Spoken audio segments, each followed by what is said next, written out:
anytime now. The betting is closed, then the race is on.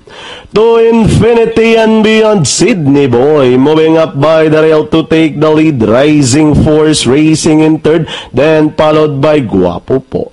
Wow, Pogi running by the rail, then moving up is Boardwalk. Next in line is Humble Princess as they race towards the 600. Sydney Boy, the leader by about 2 lengths.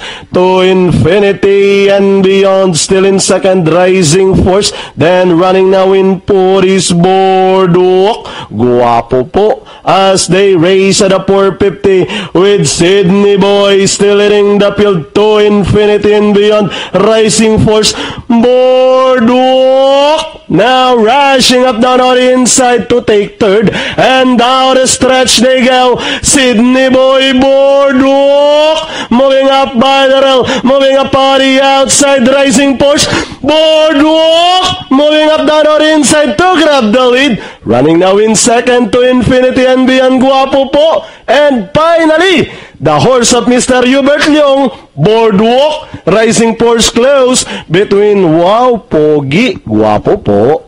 Then comes Tobruk, to infinity and beyond.